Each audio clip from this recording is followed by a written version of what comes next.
할렐루야. 좋으신 하나님께 영광 올려드립니다. 같은 마음으로 하나님을 사랑합니다. 벌써 22년 12월 마지막 달이 되었습니다. 12월 첫 주일 말씀을 묵상하기 원합니다. 올 한 해 잘 마무리하시고 새해 힘있게 하나님께서 우리에게 맡긴 귀한 사역들을 감당하는 또한 한 해가 될 것입니다. 오늘은 히브리서 11장 29절 말씀을 봅니다. 기도하겠습니다. 영광을 우리 하나님께 올려드립니다. 온 마음으로 하나님을 사랑하며 예배합니다. 주의 보혈을 의지하여 싸우니 우리의 모든 죄를 사하시고 주의 이름을 의지하여 싸우니 우리의 기도하는 모든 소원들 가운데 하나님께서 응답하여 주시기를 원합니다. 우리에게 당한 이 믿음의 경주를 힘써 달려가는 지혜로운 백성들, 힘있는 믿음의 성도들 되게 하옵소서.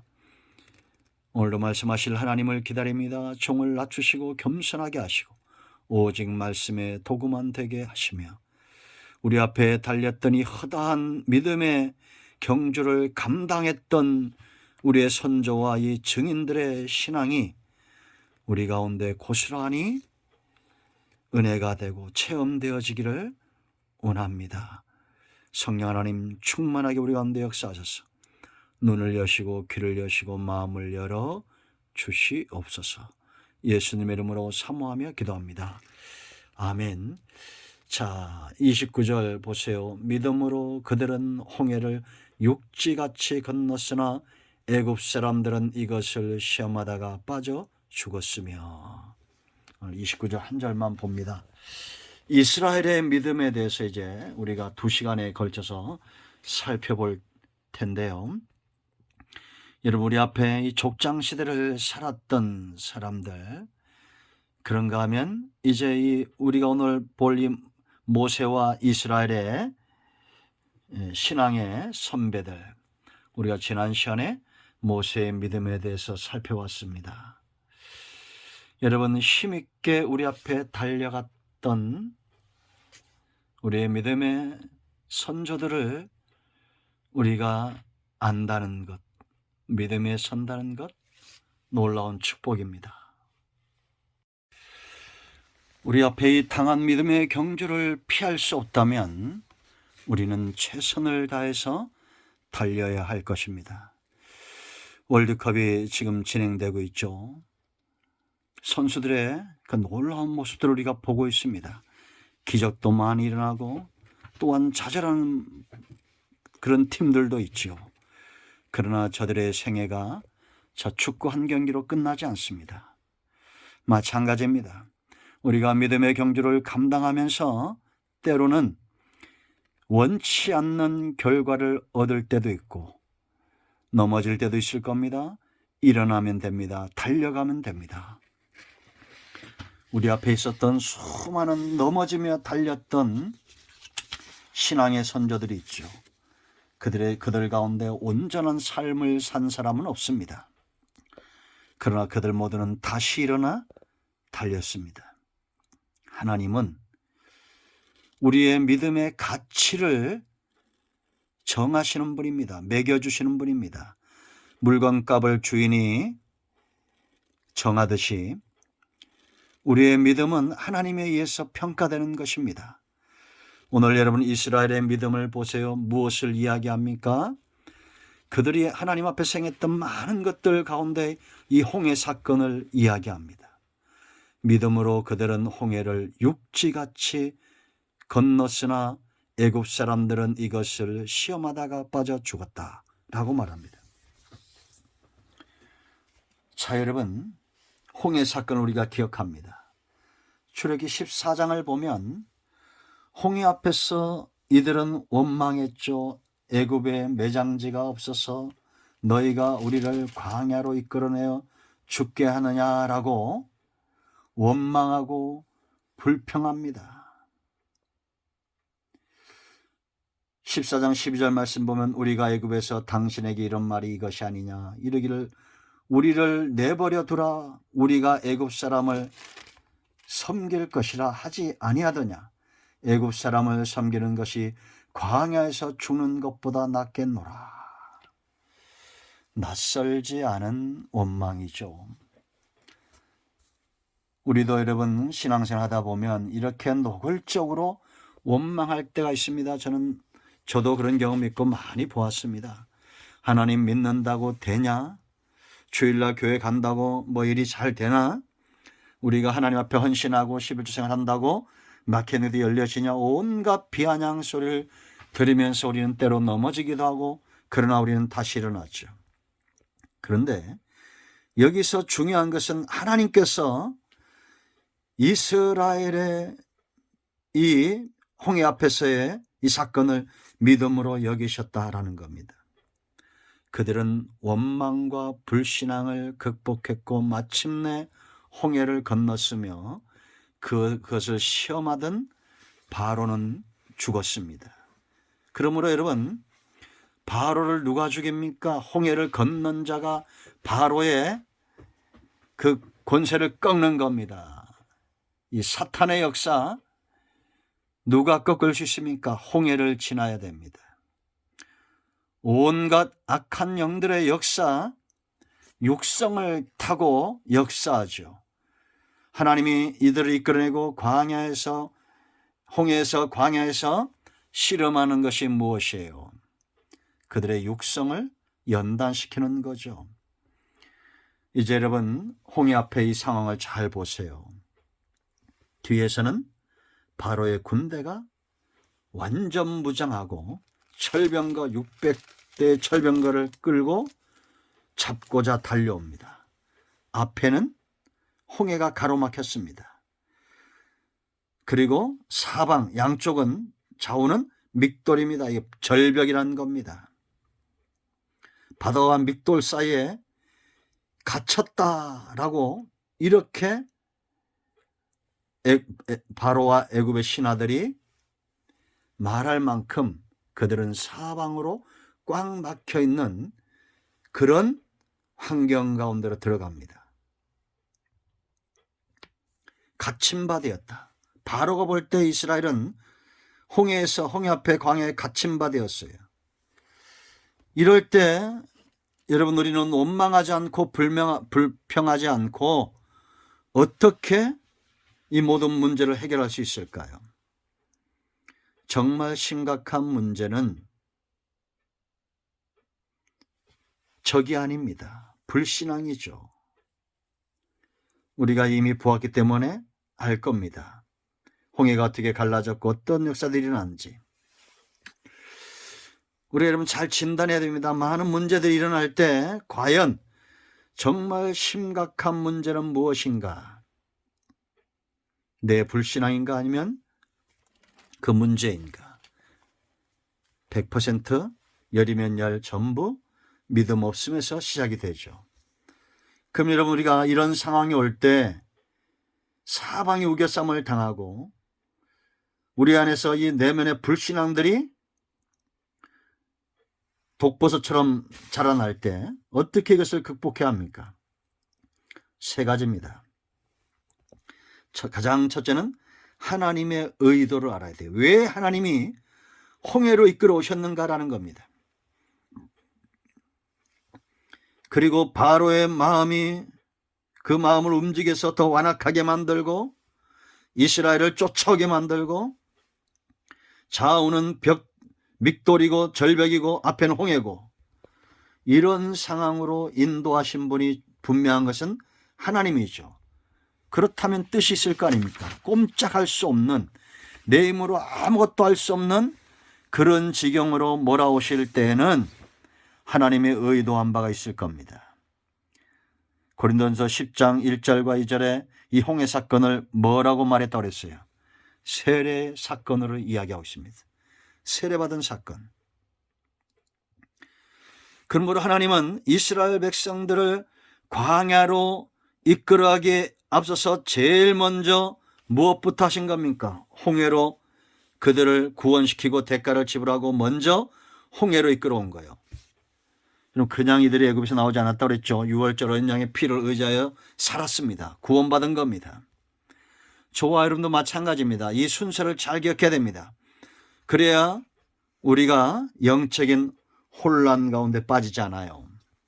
우리가 예수님 이름 믿고 의지하여 구원받은 이후에 여러분들은 세례 받은 자의 삶을 온전히 이루어야 됩니다. 그 세례가 뭐라 그랬습니까?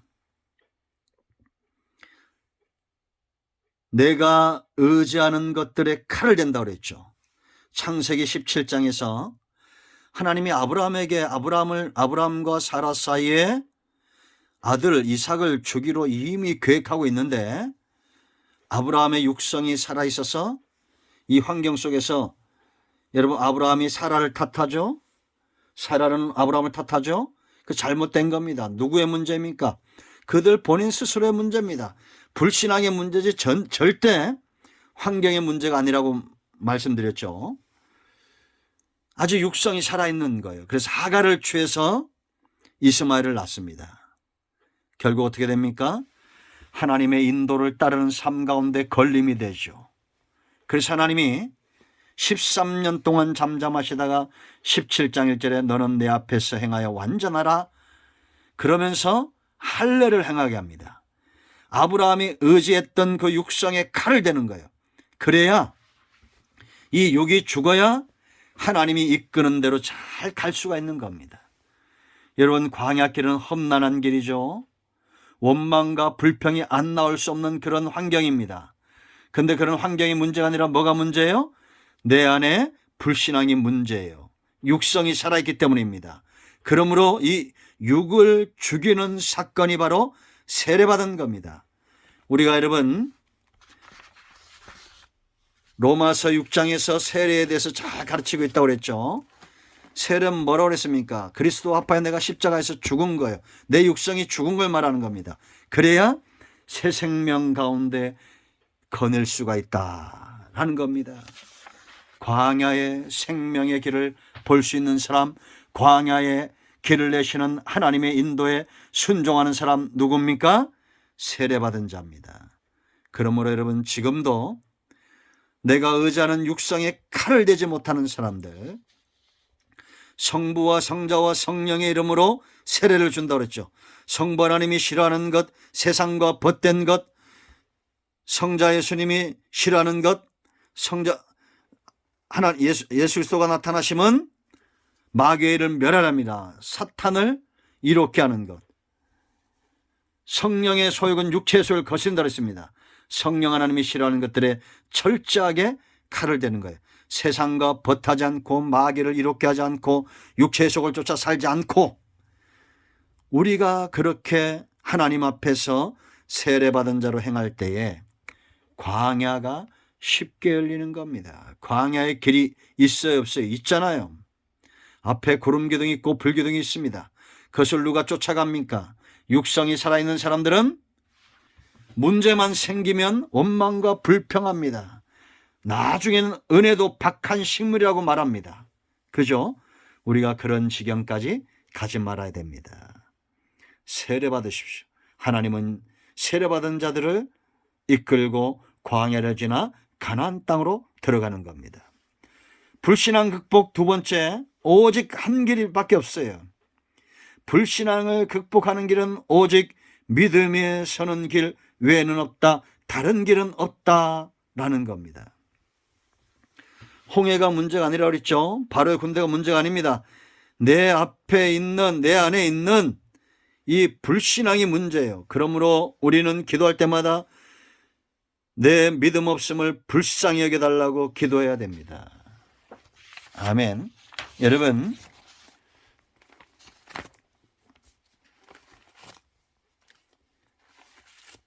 하나님께서 이스라엘 백성들을 이렇게 이끌어내실 때는 절대 바로나 홍해에서 죽으라고 이끌어내지 않았다는 거예요. 살리기 위함이고 기업을 회복하기 위함입니다. 그렇지 않습니까? 그런데 우리는 문제가 일어나면 그 문제 때문에 하나님을 보지 못합니다. 그러므로 불신앙이 더 깊어지고 믿음은 더 약해지는 겁니다. 문제가 생길 때 문제를 바라보지 마십시오. 누굴 바라봐야 됩니까? 하나님을 바라볼 수 있어야 됩니다. 구름기둥이 어떻게 움직이는지, 하나님이 어떻게 주의 종들을 통해서 말씀하시는지, 늘 어려울 때마다 큐티하는 인생, 기도하는 인생, 하나님을 향해서 그 시선이 고정된 사람, 그런 사람들만이 하나님께서 복을 주시고 하나님이 원하시는 길을 걸어가는 거예요. 미련하고 지혜롭지 못하고 고집이 세면 망하게 되어 있습니다. 자, 여러분, 하나님께서 이렇게 애국 군대를 추적해 오게 하고 사방으로 오개쌈을 당하게 한 것은 이스라엘을 망하게 함이 위함이 아니라 하나님의 영광을 드러내기 위함이라고 말합니다. 출애굽기 14장 4절 말씀 보면 내가 바로의 마음을 완악하게 한즉 바로가 그들의 뒤를 따르리니 내가 그와 그의 온 군대로 말미암아 영광을 얻어 애굽 사람들이 나를 여호와인 줄 알게 하리라 하시매 무리가 그대로 행하니라. 이 전쟁에서 하나님이 승리해야, 적들을 완전히 멸해야 하나님이 영광을 받으시고 애굽과 바로의 군대가 하나님을 두려워하여 절대 이들을 추격하지 않을 것이라는 거예요. 여러분 18절 말 좀 보세요. 내가 바로와 그 병거와 마병으로 말미암아 영광을 얻을 때야 애굽 사람들이 나를 여호와인 줄 알리라. 두 번 강조되고 있죠. 문제가 크면 응답도 큽니다. 전쟁이 크면 전리품도 큰 거예요. 그러므로 여러분, 바로 보지 마세요. 앞에 홍해 보지 마세요. 좌우에 절벽 보지 마세요. 어디는 열려 있습니까? 보네포 목사님이 말씀하신 대로 하늘은 열려 있다는 겁니다. 보네포 목사님이 2차 대전 당시 독일군을 피해서 지하 교회를 섬기며 레지스탕스들을 섬길 때 곳곳에서 무전 연락이 옵니다. 지금 적들이 몰려오고 있습니다. 독일군들이 우리를 추격해 오고 있습니다. 어찌해야 됩니까? 그때 보네포 목사님 했던 말이 있습니다. 하늘은 열려 있습니다. 기도하십시오. 여러분, 하늘은 한 번도 닫힌 적이 없습니다. 왜냐? 열쇠가 우리에게 있기 때문입니다. 우리가 믿음으로 구하면 하늘이 열릴 것입니다. 그러므로 여러분, 절망하지 마세요. 좌절하지 마세요. 부르짖어 기도하세요. 하나님이 지금 이 큰 문제를 통해서 영광을 얻기를 원하시는 겁니다. 하나님은 여전히 그들 앞에 계셨고 불기둥과 구름기둥은 여전히 그들 앞에 있습니다. 그러므로 무엇을 보고 무엇을 듣느냐가 불신앙을 극복하고 믿음에 서느냐. 평생 주님만 바라보는 사람들은 다릅니다. 문제 있을 때만 주님 바라보는 사람들도 있습니다. 그러나 하나님을 완전히 외면하고 사는 인생들이 있습니다. 우리는 어떤 존재입니까? 우리가 무엇을 보고 무엇을 듣느냐가 굉장히 중요하죠. 세 번째, 불신앙을 극복할 때 우리 앞에 있는 사람이 있어요. 하나님께 보냄을 받은 사람, 이 같은 축복의 사람, 모세와 같은 사람들이 지금도 있다는 겁니다. 이스라엘을 불신앙의 늪에서 건져낸 사람이 있습니다. 바로 모세입니다. 이런 지도자가 얼마나 축복의 사람입니까? 그가 이스라엘을 위하여 행한 일들을 보십시오. 하나님의 신이 그를 사로잡음에 먼저는 안돈시킵니다. 불안해하고 신앙이 없으면, 믿음이 없으면 불안합니다. 절망합니다. 안돈시킵니다. 13절 모세가 말합니다. 모세가 백성에 이르되 너희는 두려워 말라. 출애굽기 14장 13절. 안돈시키는 거예요. 두려워하지 마세요. 그러므로 여러분들이 하나님이 쓰시는 성령의 사람이면 근심과 염려와 좌절과 절망은 생각도 말아야 됩니다. 그런 분들이 있으면 걱정하지 마세요. 두려워하지 마세요. 하나님이 우리와 함께 하십니다. 라고 말할 수 있어야 됩니다. 두 번째, 행할 길을 보입니다. 가만히 있으라는 거예요. 13, 가만히 있으라. 너희는 가만히 서서 여호와께서 오늘 너희를 위하여 행하시는 구원을 보라. 하나님을 향해서 집중하고 있으라는 겁니다. 들레지 말라는 거예요. 원망불평하지 말라는 겁니다.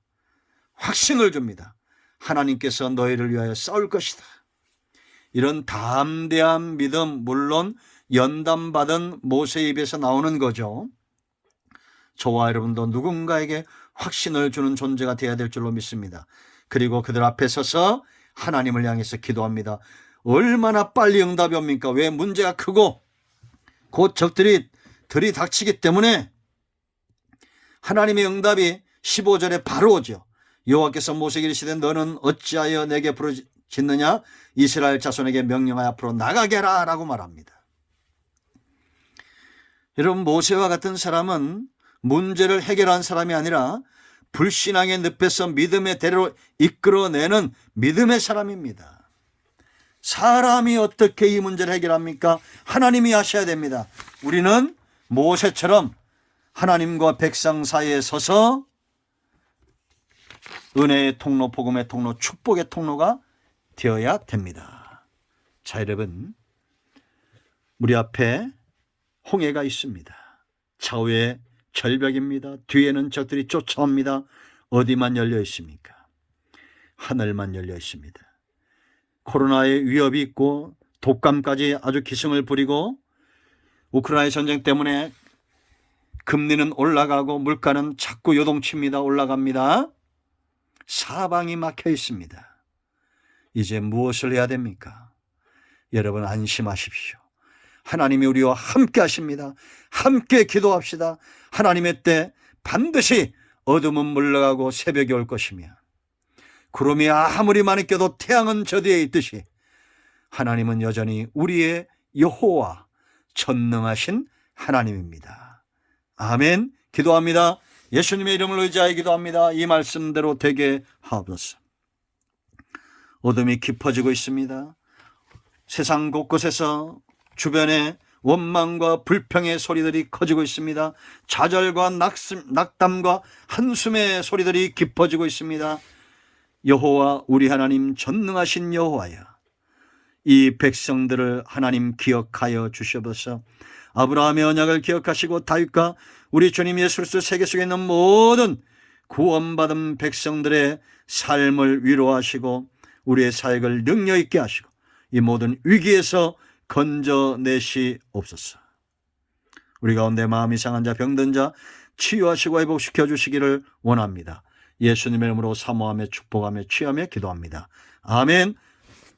이제는 우리 주 예수의 크신 은혜와 하나님 아버지 큰 사랑과 성령의 위로, 교통, 충만, 치유, 회복하심의 역사가 이 시대의 모세로 살기 원하는 모든 주의 백성들, 하나님의 자녀들 위해